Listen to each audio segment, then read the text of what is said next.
오늘은 여호수아서 5장 말씀입니다. 오늘도 우리에게 주신 하나님 말씀 속에서 우리가 무엇을 준비하고 또 무엇을 하나님 앞에 지켜 행하는 자로 살아가야 될지를 깨닫고 은혜 가운데 임하는 하루가 될 수 있기를 주님의 이름으로 축복합니다.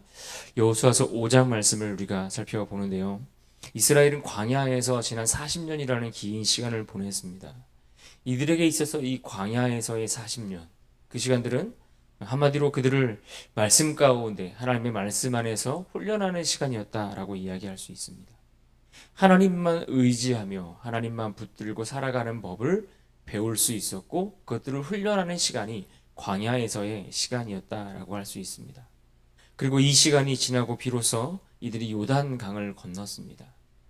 그리고 지금 이들은 그 요단을 건너 길갈이라는 곳에 진을 치고 있는 그러한 상황입니다. 그런데 그들이 이 요단강을 건널 때, 이 요단강을 건너는 이것이 평범한 도하를 한 것이 아니었던 것을 우리는 보았습니다. 가장 물이 넘쳐 흐르는 시기에, 그것도 언약궤를 맨 제사장들이 앞장서서 그 물가에 발을 내딛고 들어갔을 때에 그 물이 멈추고 그 땅을 마치 마른 땅과 같이 건넜다라고 성경은 말씀해 주고 있습니다. 이것이 우리가 살펴본 여호수아서 3장과 4장에서 보았던 내용들입니다. 우리가 또 2장에서 보았던 것처럼 정탐꾼들을 여리고 성으로 보내었을 때에 그곳에 살고 있었던 기생 라합의 고백을 들어보면 어떻습니까? 당시 가나안 지역의 왕들이나 또 그 백성들은 이미 이스라엘 백성들에 대한 소문을 듣고 그에 대한 큰 두려움을 가지고 있었던 것을 우리는 볼 수 있습니다. 이스라엘이 홍해를 어떻게 건넜는지, 또 그로 인해 그 당시 강대국이었던 이 애굽을 이스라엘이 어떻게 흔들어 놓았는지, 심지어 요단 동편의 두 왕을 어떻게 굴복시키고 그 땅을 차지하게 되었는가를 그들이 듣고 알았기 때문입니다. 그런데 이번에는 그 먼 옛날 홍해를 건넜던 것과 마찬가지로 이 요단을 마른 땅과 같이 건넌 것입니다. 사실 이 요단강은 그 지리적 요건 자체가 천연적인 요새나 방어막이었다라고 그렇게 이야기할 수가 있습니다. 잠시 언급을 해드렸던 것처럼 그 지형 자체가 골이 깊고 그 강 밑바닥은 급격한 어떤 경사의 그런 지형들, 이런 것들 때문에 쉽게 건너갈 수 없었고, 특별히 길이는 둘째치고 이 물이 많이 넘쳐 흐르는 그 시기에는 누구도 그 강을 건널 생각조차 하지 않기 때문입니다. 그것도 이스라엘 백성 전체가 건너갔다고 하면 장정 60만을 제외하고도 좋기 200만이 한 번에 그것을 건넜다라는 것, 이것은 도무지 불가능한 일이었습니다. 그래서 이 가나안 족속들에게 지금 이 이스라엘이 요단강을 도하한 이 사건은 너무나 큰 충격이었고, 또 그로 인해서 그들이 두려움을 갖기에 충분했던 것입니다. 그래서 오늘 본문 5장 1절에 보시면 이렇게 말씀이 시작합니다. 요단 서쪽의 아모리 사람의 모든 왕들과 해변의 가나안 사람의 모든 왕들이 여호와께서 요단물을 이스라엘 자손들 앞에서 말리시고 우리를 건너게 하셨음을 듣고 마음이 놓았고 이스라엘 자손들 때문에 정신을 잃었더라. 여러분, 이처럼 가나안 족속들에게는 이스라엘의 존재가 어떻습니까? 큰 두려운 존재가 되고 말았습니다. 하지만 이스라엘 백성들은 어떻습니까? 이 이스라엘 민족은 사실 아무것도 가진 것이 없는 그저 오합지졸과 같은 모습의 그런 민족이었습니다. 40년을 광야에서 지내면서 그들은 제대로 된 훈련 한 번조차 받아본 경험이 없습니다. 그렇다고 그들에게 어떤 특별한 무기가 있습니까? 그렇지 않습니다. 변변한 무기조차 가지고 있는 것이 없습니다. 그런데 그들 가운데 하나님이 함께 하시고 하나님이 그들보다 앞서 행하시니 오늘 말씀에서 그 가나안 족속의 모든 왕들과 백성들이 이 이스라엘을 보며 두려워했던 것처럼 그들은 크고 강한 군대가 되어 있었습니다. 오늘도 마찬가지입니다. 세상은 누구를 두려워할까요? 하나님이 함께하는 사람들을 두려워합니다. 하나님이 함께하시고 하나님이 위하여 싸우시는 그러한 사람들, 그러한 믿음의 사람을 세상은 두려워하는 것입니다. 그러므로 오늘 우리가 이 땅을 살면서 준비해야 할 것이 있다면 무엇일까요? 우리가 세상에서 어떤 자격을 갖추기 위해, 다른 조건을 갖추기 위해 우리 어떤 배경을 우리가 준비하기보다 복음의 능력을 준비할 수 있어야 합니다. 말씀과 기도로 무장하는 일에 그야말로 최선의 준비를 할 수 있는 우리 모두가 될 수 있어야 할 것입니다. 그럼에도 불구하고 오늘 길갈에서 진을 치고 있는 이 이스라엘을 향해 하나님께서 명령하시는 그 내용들을 들여다보면 그 말씀을 쉽게 납득하기가 어려운 점들이 분명 있습니다. 어떤 명령이었습니까? 2절을 봅니다. 그때 여호와께서 여호수아에게 이르시되 너는 부싯돌로 칼을 만들어 이스라엘 자손들에게 다시 할례를 행하라 하시매. 하나님은 지금 이스라엘 백성들을 향해서 무엇을 요구하시는가? 다시 할례를 행하라 말씀하셨습니다. 가나안 사람들이 살고 있는 그 적진의 바로 코앞에 진을 쳐놓고서 하나님은 그들에게 할례를 행하라 말씀하고 있는 겁니다. 여러분, 할례를 행하면 제대로 된 싸움을 싸울 수 있을까요? 싸울 수가 없는 겁니다. 그들의 몸이 완치될 때까지 그들의 몸을 제대로 쓸 수가 없는 것입니다. 할례의 의미가 가지고 있는 영적인 또 신앙적인 내용들, 그 메시지가 무엇을 담고 있다 할지라도 현실적으로 볼 때에는 그와 같은 하나님의 명령이 너무나 위험한 일이었다라는 것입니다. 지금 이들이 머물러 있는 것은 요단 서편의 땅입니다. 이 요단을 건넌 요단 서편의 땅은 대부분의 지형이 평지 형태로 되어 있습니다. 그래서 공격을 받기도 쉽고 또 공격했을 때에 어디 지형적으로 숨을 수 있다거나 혹은 도망칠 수 있는 그러한 지형이 전혀 아니라는 이야기입니다. 그런 상황 속에서 할례를 행하라 라고 할 때에 그 할례를 행하는 일은 그들 스스로 자살을 하는 행위와도 같은 아주 위험천만한 일이었습니다. 그런데 하나님은 그것을 명령하고 있습니다. 우리 상식은 무기를 준비하는 것이 더 옳아 보입니다. 전략을 구상하고 어디라도 가서 말 한 필이라도 더 가져와서 전쟁에 뭔가 실제 필요할 만한 도구들을 준비하고 그들을 마련하도록 요구하고 챙기라고 말씀하시는 것이 오히려 그들에게는 더 합리적인 요구로 말씀으로 들려지고 그렇게 생각될 것입니다. 그런데 하나님은 그와 같은 것들을 하나도 요구하지 않으십니다. 우리가 생각하는 그런 합리적인 것들을 요구하시는 것이 아니라 오히려 너희 몸에 너희가 하나님의 자녀됨의 그 흔적을 새기라 라고 말씀하고 계시는 겁니다. 그 무엇을 준비하기보다 그 무엇을 갖추기보다 먼저 너희가 하나님의 백성되고 내가 너희를 너희가 나의 자녀됨의 그 사실을 너희 몸에 그 흔적을 남겨두라라고 명령하고 있는 것을 보게 됩니다.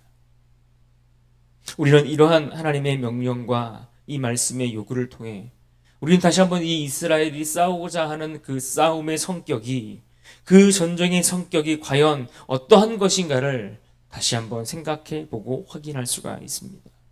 단순히 가나안 땅을 정복하기 위한 싸움이 아니라는 이야기입니다.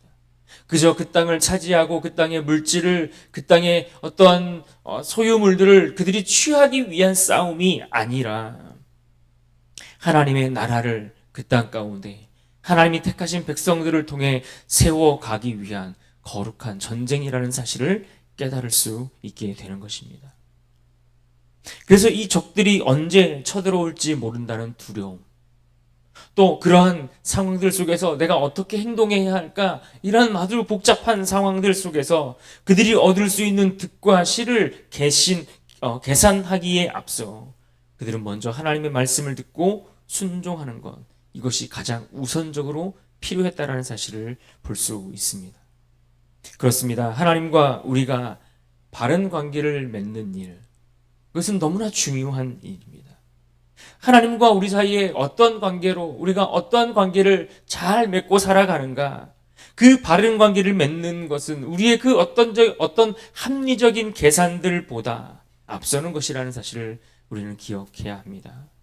세상에서 무엇을 얻을 것인가, 우리가 무엇을 또 얻기 위해 기대하는 것들이 있는가, 이런 것들을 계산하기에 앞서 가장 먼저 우리에게 필요하고 또 배워야 할 것은 하나님 앞에서의 우리의 자세입니다. 우리가 하나님 앞에 어떠한 자세로 서 있는가? 내가 정말 하나님을 온전한 마음으로 경외하는 자세를 가지고 있는가? 하나님의 말씀에 절대로 순종하는 태도를 우리가 갖추고 있는가? 이것을 확인하고 이러한 자세를 갖추는 것이 더 먼저 우선되고 필요하다라는 이야기입니다. 오늘 말씀 속에서도 하나님은 이와 같은 할례를 행하라는 명령 속에서 이스라엘 백성들의 그 중심의 자세와 태도를 새롭게 하기를 원하시는 겁니다. 너희가 이 싸움을 싸워가되 누구와 함께하는 싸움인가? 어떤 신분으로 이 싸움을 하는 것인가를 분명히 기억하도록 말씀하고 있습니다. 그러면서 오늘 말씀에 하나님이 이들에게 이 할례를 행하라 라고 말씀하시는 그 이유가 무엇인지를 좀 더 구체적으로 설명해 주고 있습니다. 7절을 보십시오. 그들의 대를 잇게 하신 이 자손에게 여호수아가 할례를 행하였으니 길에서는 그들에게 할례를 행하지 못하였으므로 할례 없는 자가 되었음이었더라. 지금 이스라엘이 광야에 머물면서 그들이 할례를 제대로 행하지 못했는데 그것은 하나님께 불순종하였기 때문에 그와 같은 일을 행하지 못했다라는 설명인 겁니다. 그러한 불순종으로 인해 그들은 결국 약속의 땅에 들어가지 못하는 그러한 수치를 그들이 그 길가에서 그 광야에서 당하게 되었다라고 설명해 주고 있습니다. 그런데 하나님이 어떻게 하시겠다는 겁니까? 다시 그들에게 할례를 행하는 이스라엘의 그 순종하는 모습을 통해 이제는 그들이 얻었던, 그들이 가지고 있었던, 그들의 삶에 자리 잡고 있었던 그 수치를 떠나가게 하시겠다라고 말씀하고 계시는 겁니다. 여러분, 길갈이라는 이 지명의 단어가 가지고 있는 뜻은 굴러가다라는 뜻입니다. 굴러가다. 무엇이 굴러간다라는 뜻입니까? 그들이 애국에서 경험했던 그 수치, 그것을 굴러가게 하시겠다는 겁니다. 그들의 살며 부끄러웠던 그 불순종과 죄의 습성들, 또한 종으로 살았던 그 모든 죄의 그러한 본성들, 이러한 것들을 하나님께서 이제는 굴러가게 하시겠다. 너희에게서 그것이 그 수치가 떠나가게 하시겠다라고 말씀하고 계시는 것입니다. 그것들로부터 떠나게 하시겠다라고 약속하고 있는 것입니다. 오늘도 말씀하시고 오늘도 마찬가지입니다. 우리 하나님의 말씀을 우리가 철저히 의지하고 붙들고 살아가고자 할 때에 하나님은 우리를 그 죄의 본성으로부터 떠나가게 하실 것입니다. 그저 돈의 노예로, 쾌락의 노예로 살아가던 그러한 인생이 이제는 하나님께 순종하고 전진하며 또 그 모든 더러운 죄로부터 떠나는 인생이 되게 하시겠다라고 약속해 주고 계십니다. 여러분, 왜 광야에서 출애굽한 그 1세대가 망하게 되었습니까? 그들의 몸은 애굽을 떠났는데 여전히 그들의 마음과 중심은 그들이 떠난 그 세상을 향하여 그리워하는 마음을 품고 있었기 때문입니다. 그래서 우리가 모세오경을 지금까지 살펴보면서 어떻습니까? 어떤 사건과 어떤 계기가 어떤 일만 생기면 그들은 자꾸만 애굽을 그리워하는 겁니다. 그리고 그 애굽으로, 그 세상으로 자꾸만 다시 돌아가려고 하는 모습을 우리가 보지 않았습니까? 민수기 11장 4절과 5절에 이런 말씀이 있습니다. 누가 우리에게 고기를 주어 먹게 하랴? 우리가 애굽에 있을 때에는 값없이 생선과 오이와 참외와 부추와 파와 마늘들을 먹은 것이 생각나거늘.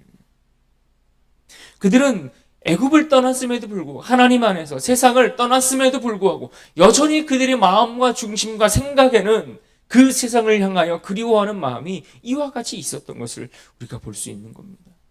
그래서 하나님은 이 이스라엘의 다음 세대들을 향하여 이 가나안 전쟁을 앞두고 또 그 약속의 땅을 들어가기에 앞서서 철저하게 하나님과의 그 관계를 다시 한번 점검하고 그들의 정체성, 그들의 신분이 어떠한가를 확인하는 것, 이것이 무엇보다 필요했다라는 이야기입니다. 그래서 이 전쟁을 앞두고 하나님이 그들에게 할례를 다시 행하라고 명령하고 있는 겁니다. 그래서 그들은 이와 같이 다시 할례를 행하게 하셨습니다. 그리고 이어지는 10절 이하에 보시면 할례를 행했을 뿐만 아니라 그 싸움을 앞에 두고 유월절을 지켰다라는 내용이 나옵니다. 10절을 보십시오. 또 이스라엘 자손들이 길갈에 진쳤고 그달 14일 저녁에는 여리고 평지에서 유월절을 지켰으며, 이들이 할례를 행하고 또 유월절을 지키고 그리고 또 어떤 일이 있습니까? 그 이튿날에는 이스라엘 백성들이 가나안 땅의 소산을 먹었다라는 말씀도 함께 소개됩니다. 그리고 그 소산을 먹은 그 다음 날부터 어떤 일이 벌어졌는가? 매일같이 내렸던 만나가 그치게 되었습니다. 아마 어떤 이들에게는 정말 그들의 평생 태어나서 먹은 음식이라고는 이 만나밖에 없었을 만큼 그들에게 평생의 음식이 되었던 만나였습니다. 그런데 그것이 그쳤습니다. 무슨 의미입니까? 하나님이 이제는 이스라엘 백성들로 하여금 그 땅에 정착하게 하시겠다라는 겁니다. 그 땅에 정착해서 그 땅에서 나오는 땅의 소산을 그 열매를 먹게 하시겠다. 이것을 상징적으로 보여주는 사건이 만나가 그치는 사건인 겁니다. 하나님이 더 이상 그들에게 일용할 양식을 주지 않겠다는 것이 아니라 이제는 그 땅의 소산물을 통해 하나님이 약속하신 그 약속의 땅의 열매를 먹이시겠다라는 약속의 말씀인 것입니다. 그리고 이어지는 본문 13절 이하에 누가 찾아옵니까? 여호와의 장관이 여호수아를 찾아옵니다. 그러면서 그에게 다시 한번 그들이 싸워야 할 그 싸움에 대한 분명하고 확실한 그 승리에 대한 확신을 그에게 심어주는 것을 볼 수 있습니다. 15절 말씀을 보십시오. 여호와의 군대 대장이 여호수아에게 이르되 내 발에서 신을 벗으라 내가 선 곳은 거룩하니라 하니 여호수아가 그대로 행하니라. 그렇습니다. 하나님은 우리의 과거의 그 죄의 수치로부터 떠나게 하시고 그 약속의 땅에서 주시는 열매를 먹게 하실 뿐만 아니라 우리가 살아갈 그 날들에 대한 궁극적인 승리를 우리에게 약속해 주셨습니다. 말씀대로 순종하여 할례를 행함으로 또 하나님께서 우리에게 말씀하신 그 약속의 그 말씀을 따라 여호와의 절기를 힘써 지킴으로 그렇게 하나님과 그 자기 백성들 사이에 맺는 그 깊은 관계를 통해 우리에게 있는 그 모든 수치를 굴러가게 하시겠다라고 말씀하신 분이 우리가 믿는 그 하나님입니다. 그럼에도 불구하고 여전히 이 애굽을 떠났음에도 불구하고 과거 세상의 그 풍요와 물질을 그리워하며 그것에 매여 살아가는 이들이 오늘날 우리 가운데 얼마나 많이 있습니까? 성도라는 이름을 가졌고 우리가 예수 그리스도의 그 은총을 통해 구원을 이미 누리며 살아가고 있음에도 불구하고 여전히 애굽의 본성을 잘라내지 못하고 죄의 딱지, 그 애굽의 수치, 그 죄의 본성에 매여 살아가는 모습들이 얼마나 우리 가운데 많이 보여지고 있습니까?